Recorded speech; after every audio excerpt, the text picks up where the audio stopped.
जिसे कहते हैं ना आसमान फोड़ डालना, भारत ने बिल्कुल वही वाला काम कर दिया है। और भारत ने जो चीज़ सामने लाकर रख दी है, शायद दुनिया की दूसरी एजेंसी होती तो ये कभी सामने नहीं रखती, सिर्फ और सिर्फ अपना फायदा देखती। पर भारत ने सच लाकर सामने रख दिया है और दो बेहद बड़ी खुशखबरी दी है भारत ने। आई है बहुत बड़ी खबर हमारे चंद्रमा से, तो वहीं दूसरी तरफ भारत ने अपना खास आदित्य L1 की भी तैयारी कर ली है और ऐलान कर दिया है। क्या चंद्रमा पर जीवन है और क्या मिल गया है जिसने सबसे ज्यादा हड़कंप मचाया है? भारत ने सब खोल कर रख दिया है। इसरो ने सारी बात दुनिया के सामने रख दी है। मैंने कहा ना, शायद दूसरी एजेंसी होती तो कई सारी चीजें छिपा लेती, लेकिन जानेंगे कि क्या खजाना मिल गया है जो चंद्रमा पर भारत को। वहीं आदित्य L1 मिशन के लिए भी भारत किस तरीके से बड़े ऐलान कर रहा है। जानेंगे जियोपॉलिटिक्स में क्या कुछ चल रहा है। आइए जानते हैं इन खबरों को विस्तार से। बात करें पहले तो अपने आदित्य L1 मिशन, चंद्रमा के बाद इस बार हमारी नजर सूरज पर है। अब सूर्य मिशन आदित्य L1 की बारी है और आपको बता दें, भारतीय अंतरिक्ष अनुसंधान संगठन इसरो ने इस मिशन की लॉन्च की घोषणा भी कर दी है। आदित्य L1 को इसी रॉकेट के द्वारा जो आप देख रहे हैं PSLV C57, इसके द्वारा 2 सितंबर को सुबह 11:50 पर लॉन्च किया जाएगा और इसे आंध्र प्रदेश के श्रीहरिकोटा से किया जाएगा। तैयारियां एकदम अंतिम दौर में है, ये तस्वीरों में आपको साफ साफ दिख रहा है। इसरो ने खुद इन तस्वीरों को शेयर किया है कि हमारी L1 को लेकर क्या तैयारियां हैं। चांद हो या फिर सूरज, भारत की पहुंच से अब ये दोनों दूर नहीं रहेंगे। चंद्रमा पर सफल सॉफ्ट लैंडिंग के साथ ही भारत उन 3 देशों की लिस्ट में शामिल हो गया है जिनके पास पहले से ये उपलब्धि है। और इसरो के सफल मिशन के बाद अब सूर्य के अध्ययन के लिए मिशन शुरू हो रहा है। आदित्य L1 पृथ्वी से करीब 15 लाख किलोमीटर दूर स्थित सूर्य के रहस्य से पर्दा उठाएगा। मिशन को L1 तक भेजा जाएगा। अब ये L1 क्या है, वैसे आपको बता दें, L1 तक पहुंचने में ऐसा नहीं है तुरंत ये हो जाएगा। इसमें 4 महीने का वक्त लगेगा। लैग्रेंज पॉइंट यानी कि L1 वो पॉइंट है जहां पृथ्वी और सूर्य दोनों का गुरुत्वाकर्षण बल काम करता है। इसके कारण वहां आकर्षण और प्रतिकर्षण का बल क्षेत्र बन जाता है। इस बिंदु का नाम गणितज्ञ जोसेफ लुइस लैग्रेंज के नाम पर रखा गया है। अब मन में ख्याल आएगा कि आदित्य L1 से हमारा क्या क्या फायदा होगा, क्या रहस्य निकल कर आएगा। तो सबसे बड़ी बात यह है कि सूर्य का रहस्य निकल कर आएगा। कई मायने में ये मिशन बेहद अहम है। ये भारत का पहला मिशन है जो सौर वायुमंडल, जिसे क्रोमोस्फीयर कहते हैं, उनके बारे में अध्ययन करने के लिए जा रहा है। इस मिशन के जरिए जो इतनी एनर्जी सूर्य से निकलती है, इसके रहस्य का भी पर्दा उठेगा। आपको बता दें, हाल ही में ये कहा गया था कि चाइना ने अपना आर्टिफिशियल सन बनाया है, अपना कृत्रिम सूरज बनाया है। और अगर ऐसा होता है कि हाँ, हम भी उन ऊर्जा का अध्ययन कर कुछ वैसी चीजें बनाते हैं, तो बहुत सारे ऐसी जगह हैं जहां इसका फायदा उठाया जा सकता है। सूरज की ऊर्जा का और भी कई जगह फायदा उठाने की कोशिश की जा सकती है। सूर्य का अध्ययन इसलिए भी महत्वपूर्ण है। खैर, सवाल उठता है कि L1 में कितना रुपया खर्चा हुआ है और L1 सूर्य की कक्षा में कितने दिन काम करेगा।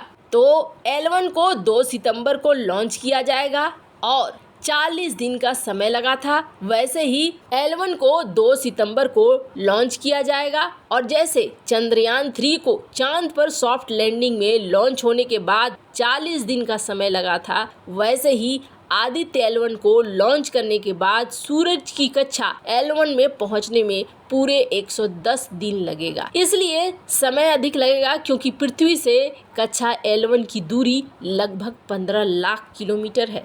चंद्रयान 3 का प्रज्ञान रोवर और विक्रम लैंडर चांद के दक्षिणी ध्रुव के सतह पर केवल धरती के 14 दिनों तक काम करेगा। वहीं इसरो का सूर्य मिशन का आदित्य एल1 लगभग 5 साल तक सूरज से निकलने वाली किरणों का अध्ययन करेगा। चंद्रयान 3 मिशन की लागत थी 600 करोड़ रुपए। वहीं सूर्य की कक्षा में भेजे जा रहे आदित्य एल1 मिशन को तैयार करने में कुल 378 करोड़ की लागत आई है।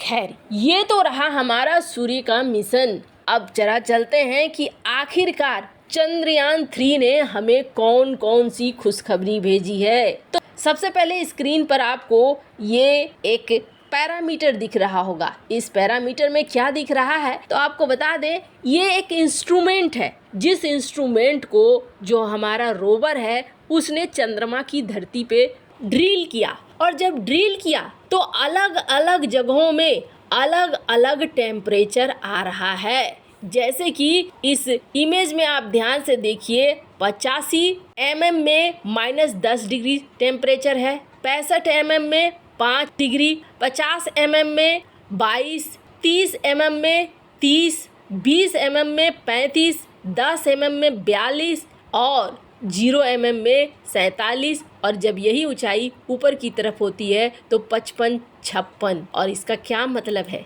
इसका मतलब है कि हमें इसे अच्छे से ड्रिल करने के बाद यहाँ बर्फ मिलेगा।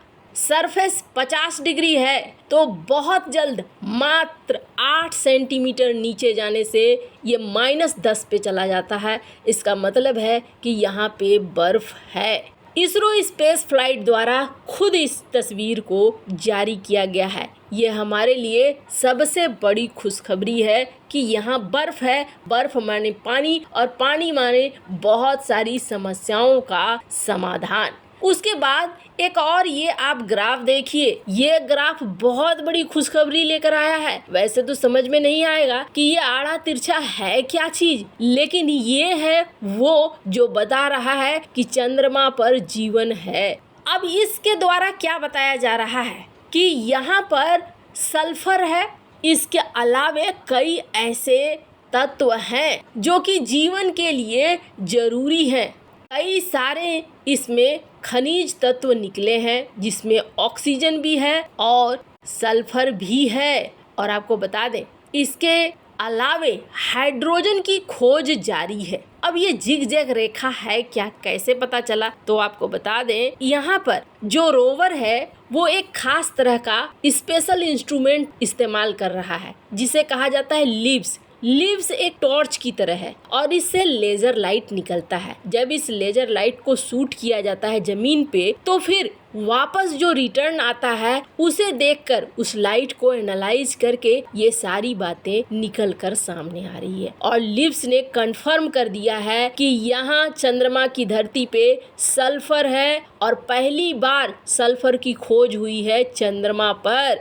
जीवन की सबसे इम्पोर्टेंट कड़ी है सल्फर। वैसे आपको बता दें, वहीं aluminium, calcium, iron, chromium, titanium, manganese, silicon और ऑक्सीजन, ये सारा कुछ मिला है। और ये बहुत बड़ी खुशखबरी है। खुद आधिकारिक इसरो की वेबसाइट ने इस बात का खुलासा किया है। वैसे इन सब मामले में आपकी क्या राय है, कमेंट कर जरूर बताएं। जल्द मिलते हैं अगले वीडियो में नई खबर के साथ।